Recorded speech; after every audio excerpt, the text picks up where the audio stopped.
Hello, BookTube, and welcome back to the massive BookTube event, Victober, a celebration of all things in Victorian literature, fiction, nonfiction, poetry, throughout the month of October that's being conducted all over BookTube. Plenty of people have made BookTube Victober TBRs and appreciation videos. I keep meaning to list the announcement videos for the 3 hosts of Victober, and I keep forgetting to do that, but I will try to remember this time. If not, just Google it, or just look it up on YouTube, you'll find it immediately. And apparently, my celebration of Victober, at least in part, is going to be reading you a Victorian poem every day. I don't know where that came from, but it seems to get universal approval, and it's fine by me.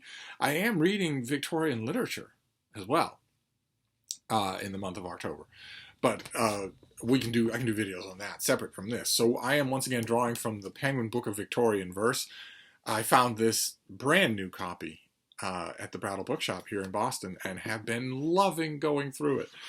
So today we're going to read a poem by Mary Howitt, who was born in 72, and I don't mean 1872. I mean the year 72.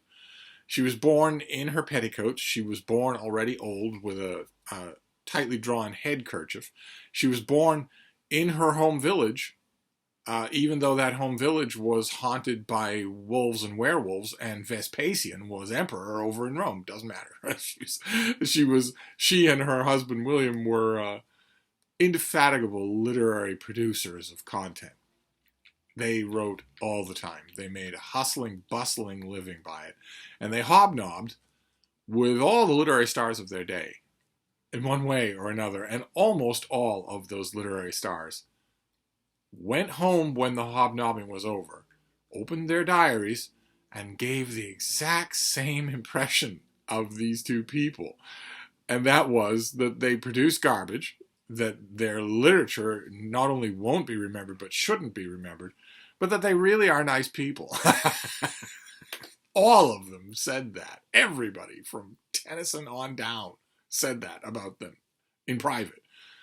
As far as I know, they never received anything like contempt in public. They were very generous with the money that they made to charities, among other things. They were beloved by the reading public. They wrote very accessible, popular stuff. Mary Howitt wrote children's books and children's stories that were immensely popular.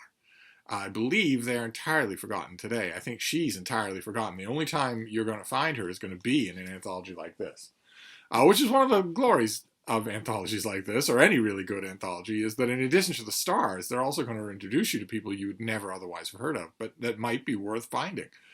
And from Mary Howitt today, we are going to read the poem The Dor-Hawk.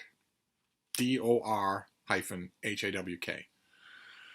Fern owl, churn owl, or goat sucker, nightjar, Dor-Hawk, or whate'er, be thy name among a dozen, whippoorwill, or who are you's cousin, Chuck Will's widow's near relation, thou art at thy night vocation, thrilling the still evening air. So the opening stanza is saying, no matter how many local names this particular bird has, you're doing one thing. You're calling out in the still night air. In the dark brown wood beyond us, where the night lies dusk and deep, where the fox his burrow maketh, where the tawny owl awaketh nightly from his day-long sleep, there, Dor-Hawk, is thy abiding. Meadow green is not for thee. While the aspen branches shiver, mid the roaring of the river, comes thy chirring voice to me. That's C-H-I-R-R-I-N-G. Chirring, not cheering. Bird, thy form I never looked on, and to see it I do not care. Thou hast been, and thou art only as a voice of forest lonely, heard and dwelling only there.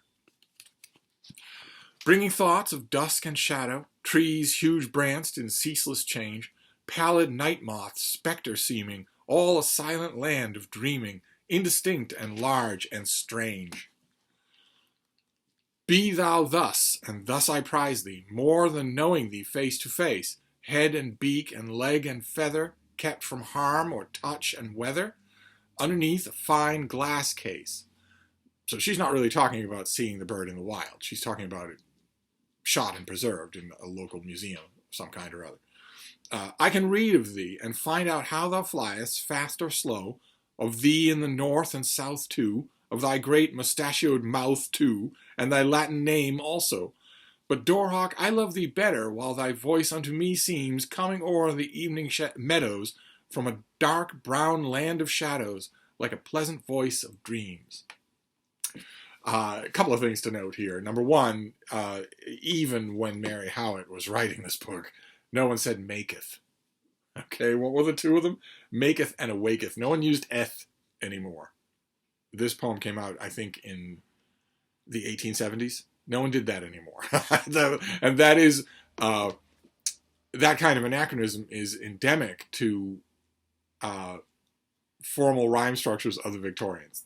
A lot of times, the only way that they thought you could make a formal rhyme structure actually work was to haul out stuff like that, thee and thou and maketh and seeth and whatnot. It wasn't true, and you can see that it isn't true when you're dealing with better poets than Mary Howitt. You don't have to wait for a different age. You can just go to a different talent level. But even though her talent level is minor, and even though in the course of the poem, the main conceit of the poem is that she's perfectly happy not knowing what a Dor-Hawk looks like, because she knows its voice. And its voice is synonymous with for her, the voice is synonymous with the deep, deep dusk of twilight at the edge of a forest. She's heard it then, and she's heard it only then, and that voice is enough for her. And what she fails to realize, I don't think she's doing it intentionally, she fails to realize that in the course of the poem, she reveals that she is lying, that she actually does know what it looks like. Otherwise, why on earth would you mention thy great mustachioed mouth? If you look at a picture of a Dor-Hawk, you'll see something that fits that description. She certainly knew what this bird looked like. But the point she's trying to make is one that I love. I love it when poems do this, when poems speak to something that is an actual reality in your life. And I've had this happen many, many times. A particular splash at sea, when there's nothing around, when there's no land for weeks in any direction. A particular splash that sounds different from other splashes, I will start to associate with some sort of thing. I might be wrong, but I know that it's distinctive. And the same thing is true with bird calls. Good Lord, in every country, in every climate, I have heard bird calls of one kind or another without ever seeing the bird. And sometimes so regularly that I do associate them with, for instance, the high chaparral of the American Southwest, or something like that. So, and that phenomenon, I think, happens with a lot of people, and that's neat. It's neat when poetry can put that in words. And this poem also demonstrates another strong taste for the Victorians, which was nature poetry. And there's nothing wrong with that. This isn't bad as nature poetry goes. There's a kind of longing here in this and so much else Victorian nature poetry, because the Victorians felt like technology was encroaching on them.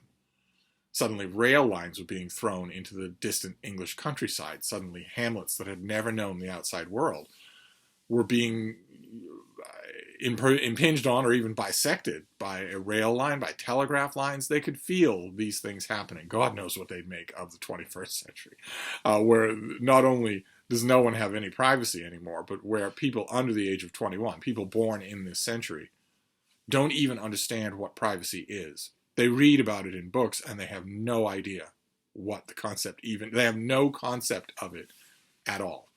It's not that they know what it is and they've spurned it. It's that they don't have any idea what it is. Of course, I know everything about you, and you know everything about me, and you always do, and you always will. And of course, at my most intimate moments, when my father lies dying in his bed in the hospital of cancer, and it's his last day, and the whole of the staff has told me it's his last day, well, that's what Instagram live feed is for. Why wouldn't I do that? Of course. Why wouldn't I do that? Imagine the likes.